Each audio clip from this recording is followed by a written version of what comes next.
What if the conspiracy theorists are right? What if Israel really did orchestrate 9/11? What if the Mossad really did stage the Bondi Beach attack? What if Israeli agents really did assassinate Charlie Kirk and I was involved and I personally helped them do it? Like, what if all of it is true? That's what I want to do today. I want to do something a little different. I'm not going to dismiss the conspiracy theories. I'm not going to call the people who promote them anti-Semites. I'm not going to call them crazy. I'm going to do something I think is far more interesting. I'm going to take them completely seriously. I'm going to grant them every premise, and then I'm going to ask the only question that really matters. Did it work? Now, before we get into that, I want to introduce you to a man by the name of Hussein Hoz Shafieh, because he's the one who inspired this video. I want to be very clear about something up front. Hoz Shafieh is not the only one saying these things, not even close. These theories are all over the place. You'll find them on Tucker Carlson's platform. You'll hear echoes of them from Joe Kent and Candace Owens and from corners of the America First movement, sadly. They circulate on the British left, on the European far right, in Arab media, in Iranian state propaganda, the idea that Israel is secretly pulling the strings of Western democracies, orchestrating terror attacks, assassinating inconvenient figures, manipulating governments from the shadows, the Israelis. This is one of the most widely believed conspiracy theories on the planet right now. And Hoz Shafieh just happens to say it out loud with unusual clarity, which makes him useful for this video. So who is Hoz Shafieh? He's the National Election Coordinator of the Workers' Party of Britain. That's George Galloway's party. If you don't know who George Galloway is, he's a famous anti-Semite. So Hoz Shafieh is a senior party official in George Galloway's party. He appears on the BBC. He's a regular guest on Press TV, that's Iranian state television, where he recently said that if nuclear weapons are used against Iran, Tel Aviv will be turned into glass. Okay, so this guy's not a fringe internet troll. He's a man with a platform, a party position. He's got an audience. And here's what he said recently about Israel, about 9/11, and about Bondi Beach. And kudos to the great people over at MEMRI, the Middle East Media Research Institute, for bringing this clip to our attention. So let's go take a look at the clip. Here is Hoz Shafieh.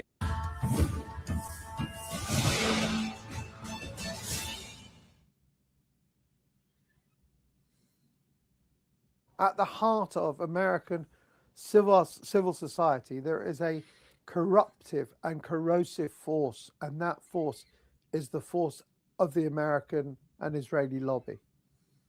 That lobby is the reason why we're at war and have been at war ever since 2003. Ever since 2001, when those planes went into those towers. Planes that went in that had 5 Israelis recording, laughing and dancing. These people knew it was going to happen. 9/11 was a project to help America on its journey to war, all on behalf of Israel, because the people that put Keir Starmer in power were the Israelis. The people who destroyed Jeremy Corbyn were the Israeli lobby. And it's the same all over the Western democracies. They're all occupied by Israel. Australia today is occupied. Do you know how many percent of the Australian public are Jewish? 0.2%. And yet they are the most protected class because of Bondi Beach. They created a situation where they are, we got attacked on Bondi Beach, a guy with a gun shot people. These are all deep state operations that have been run by Israel to change the laws. It's like we had an attack on the Israeli embassy some 10, 15, 20 years ago. And Palestinians were put in prison for it. But guess what? It's come out that they are Mossad agents that did that job. It wasn't Palestinians. 9/11 was an operation by Mossad. They knew it was happening. They had an app that allows them to tell Israeli people to not go to work that day. Why did so many people get a message saying don't go to the two towers, don't go to work? Because they knew. All right, there you go. That's Haz Shafieh. Hold on a sec. Let me pull this down. Okay. Let's remove that. So what did we just see here? What did we just see here? This is, the Mossad is behind all these things. So let's take him seriously. Let's take all of them seriously. Everyone who promotes these theories, whether they say it as bluntly as he just said it, or they dress it up in more careful language, which is what we hear more on social media and in American media. But let's grant every premise, okay? Israel did all of it. And here's what we're going to do in this video. We're going to score the results, okay? We're going to take 3 cases. We're going to do 9/11. We're going to do Bondi Beach. And we're going to do the Charlie Kirk conspiracy, okay? Which he didn't mention, but we'll throw it in there.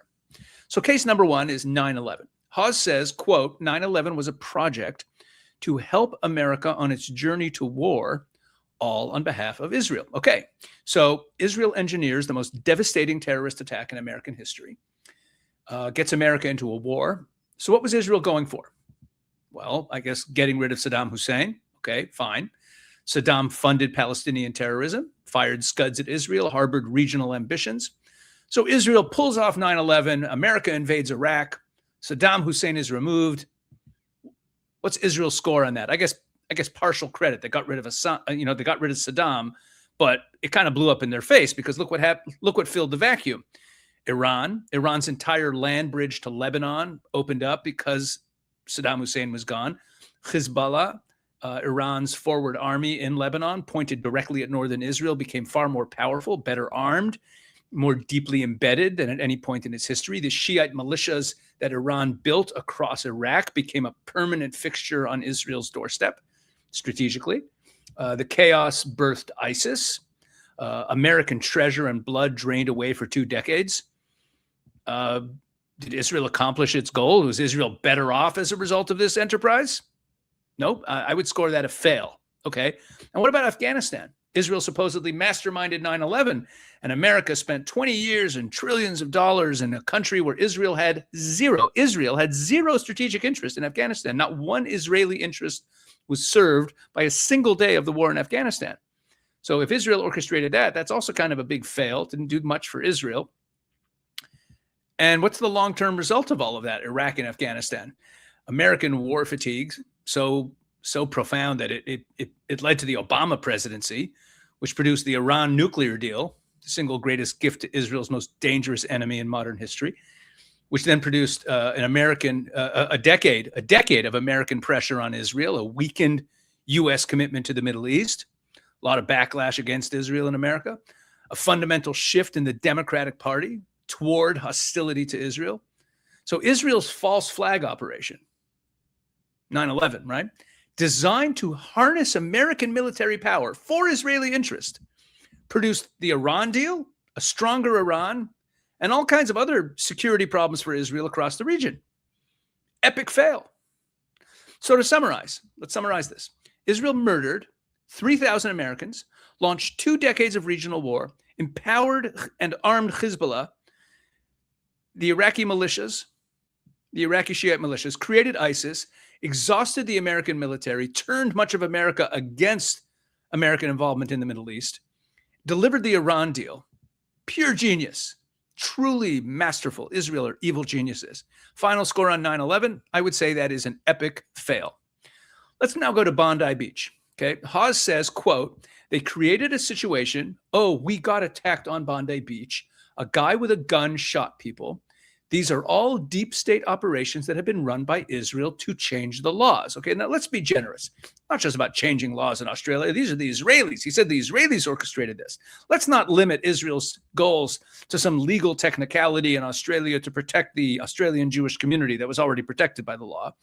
Let's go to the maximum ambition. Okay, the full theory that Israel pulled this off and they orchestrate these types of events to garner more worldwide sympathy for Jews, feeding suspicion of Islam and giving international political cover for Israel's military aims and territorial ambitions. Right? That's the theory at its biggest. Okay, so let's score it. On the sympathy for the Jews front, Bondi happened in December 2025, over a year into the most intense global campaign really 2 years into the most intense global campaign to delegitimize Israel since its founding. International Court of Justice proceedings, the word genocide in mainstream media every day, mass protests against Israel in every Western capital, campus encampments, Western governments voting for Palestinian statehood, right? So after Israel's brilliantly engineered sympathy operation in Bondi Beach, what happened? What changed? Did all this turn around? No. Well, let's see. The protests continued. The ICJ and those types of international demonization of Israel, that all continued. Didn't slow down at all. Global polling on Israel hasn't moved. The BBC didn't change its editorial line. There's not a single Western government that reversed its position. So what did Israel get for this Bondi Beach thing? That was a big fail, isn't it? On the I guess in terms of the goal of garnering more sympathy for Israel and the Jews, that didn't really work. Didn't produce anything. Let's try the other goal: feeding suspicion of Islam. That's another goal of the Bondi Beach attack, right? We want people to be more worried, more scared of Muslims. Okay, so here's where it gets genuinely embarrassing for the theory, because what actually happened after Bondi? The Guardian ran pieces, and others, but The Guardian is pretty prominent. They ran pieces about the surge in Islamophobia in Australia in the wake of Bondi. Muslim community leaders were handed the microphone in every major network. Progressive politicians raced to warn against backlash against the Muslim community. The dominant media narrative within days was that we must protect Muslims from overreaction. So Israel staged a massacre of Jews in Sydney, and the Western press spent the following week worried about the harm to the Muslim community. So I guess Israel failed there too. Didn't work. Now, of course, there's the larger goal of Bondi Beach, which fits into Israel's overall goal whenever they, all these attacks on Jews, they're all orchestrated by the Mossad in order to give political cover for all of Israel's atrocities and expansionist aims in the Middle East. That's the grand claim, that a shooting in Bondi somehow helped grease the wheels for Israel's territorial ambitions. Think of what that requires you to believe. That international opinion, already overwhelmingly against Israel, was somehow so shifted by that attack in Australia that it gave Israel meaningful political cover. Okay, and this is in a country, Australia, that was already moving towards recognition of the Palestinian state, with a government under enormous domestic pressure from its own Muslim community. The needle on Israel didn't move at all in Australia. Not one country changed its position on Israel because of Bondi Beach, and certainly not Australia. So that was a big fail. So let's add it all up. Israel's sophisticated deep state operation, murdering Jews in Sydney, produced continued international pressure on Israel in various international institutions, didn't change at all. Global media cycle generating sympathy for Muslims, no movement in the international political landscape at all. Final score on Bondi didn't really produce anything for us. I guess that was another epic fail.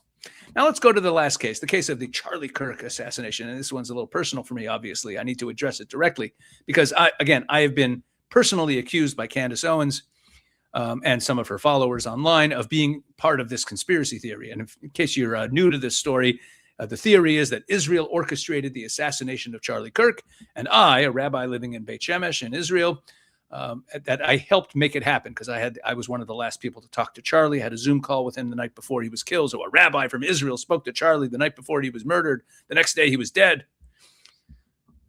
Now, let me tell you what my position was, how Charlie's death affected me. And I'm being very cynical here, okay? I had a daily texting relationship with Charlie Kirk. Okay. I had appeared on his show twice in the last couple of months before he was killed, and there were certainly more appearances on the show coming because our relationship was only getting closer. I had a reputation inside the MAGA ecosystem that took me years to build. I was a regular guest on Steve Bannon's very popular show as well. I was known. I mean, I became known over the years, and known and trusted among some of the people at the very top of the America First movement. I built those relationships over a long time. I share a lot of the ideology of the America First movement, and I built those relationships. It took a while. It's not easy to build trust with people, and I was arguably, if you think about those relationships and others that I have, I was arguably the most connected person in Israel at the very top tier of the MAGA movement. And I wasn't just connected, right? I was trusted. When Charlie had issues about Israel, he had a question, he wanted to clarify something, he reached out to me. When he needed help sharpening his certain talking points, or even if he was upset about Israel, he would confide in me. Now, he called a meeting, right? He called a meeting to discuss these Israel issues the night before his campus tour. We had this Zoom call, and he wanted to prepare. Now, think about that for me. Think about that from my perspective, okay? So I'm building this career, and I'm working with people and trying to gain access so that I could have some influence in what they say about Israel and share the truth with them. Think of what I had there. Now, the theory here is that Israel decided that Charlie Kirk, who was texting me on a daily basis, who called a meeting with me specifically to prepare talking points about Israel for college campuses. He had written a letter to Prime Minister Netanyahu a few months before, personally expressing his support for Israel and his concern for Israel. And that Israel somehow decided that he needed to be eliminated, and that I helped. And then 2 days after Charlie was murdered, I decided to go public and tell everyone that I had a Zoom call with him the night before. I made my involvement as visible as possible to the whole world. As I said at the time, if Candace Owens is right, then I am the dumbest Mossad agent on the planet. Because the only way anyone in the world knows about that Zoom call the night before, the only person who's ever made it public is me and Josh Hammer. Josh Hammer agreed for me to make it public when the New York Post asked me for an interview. So I made this public in order to do what? In order to fuel a conspiracy theory? Let me make it very clear. Had Josh Hammer and I not decided to make it public, no one would know about that Zoom call.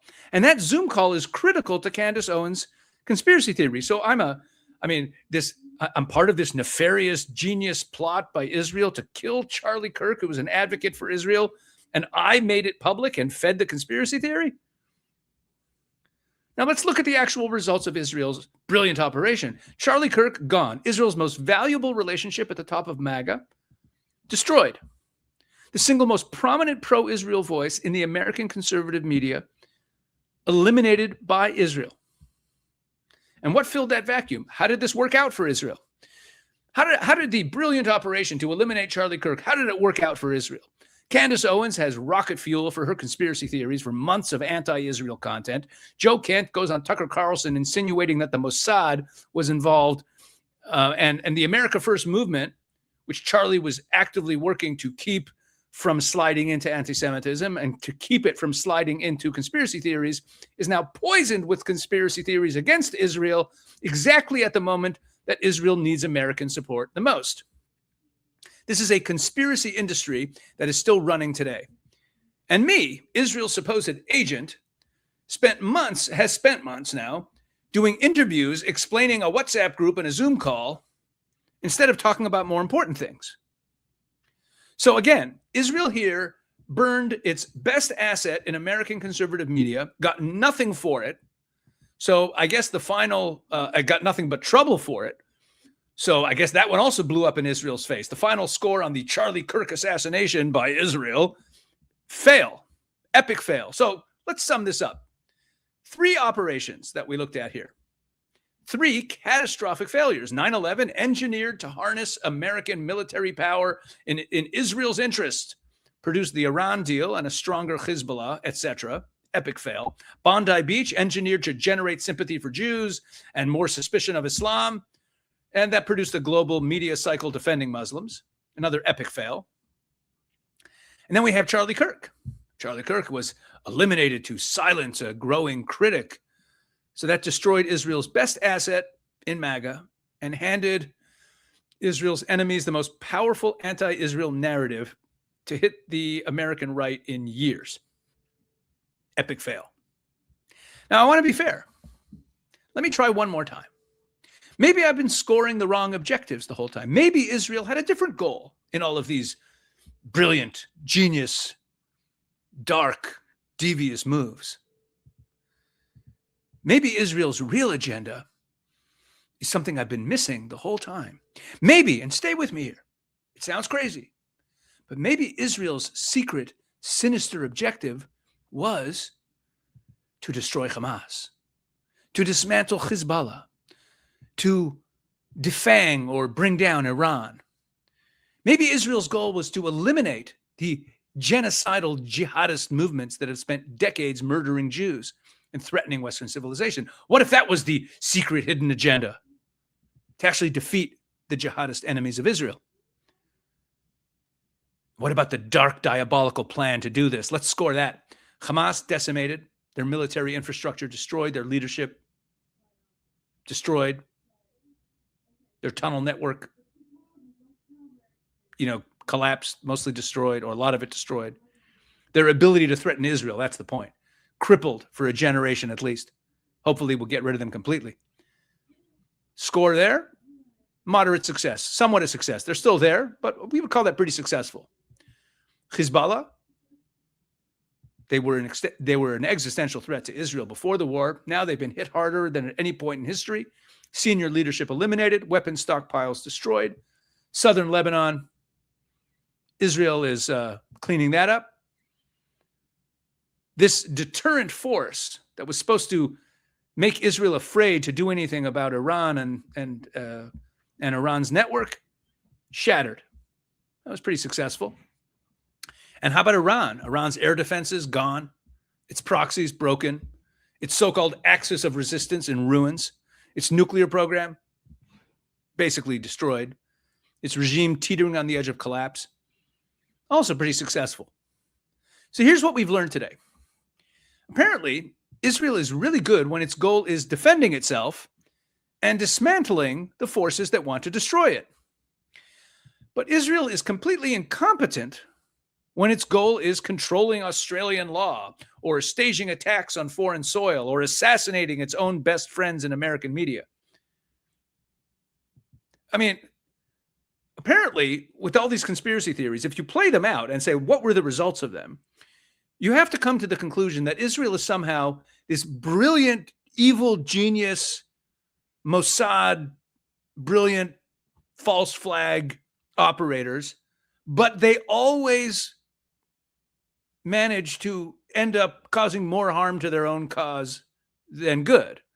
Meaning, are they evil geniuses or are they buffoons?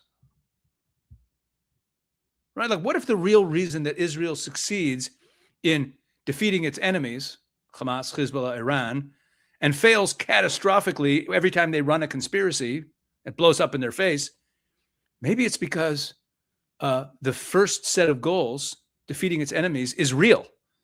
And the second set of goals was invented by Haz Shafiei and Tucker Carlson and Candace Owens and Joe Kent. Maybe that's the reason. A transgender activist shot Charlie Kirk because Charlie spoke out against transgender ideology. That's what the evidence shows. That's the common sense. A Muslim who wanted to kill Jews killed Jews in Bondi, whatever you call it. And they didn't, and maybe Israel didn't use a rabbi in Beit Shemesh to destroy his own most valuable professional relationship in order to silence someone who was texting him every day and keeping in communication with him about Israel, who was also by and large, for the most part, a defender of Israel. He had his ups and downs. Look, the conspiracy theories don't just fail on a moral basis. They make no sense. Evil geniuses don't have a 0% success rate. Haas Shafiei is a senior official of a British political party and a regular guest of Iranian state propaganda. Tucker Carlson has a massive platform and a growing audience of people who are being fed his poison. None of them are exposing a conspiracy. They are spreading one. And it just makes no sense. Again, you can't have it both ways. Are Israel evil geniuses, or are they bumbling buffoons who fail every time they run one of these operations? So, yeah, that's my thought for today. I hope you found this in some way interesting and edifying. If not, I guess you could just wait for the next video. God bless.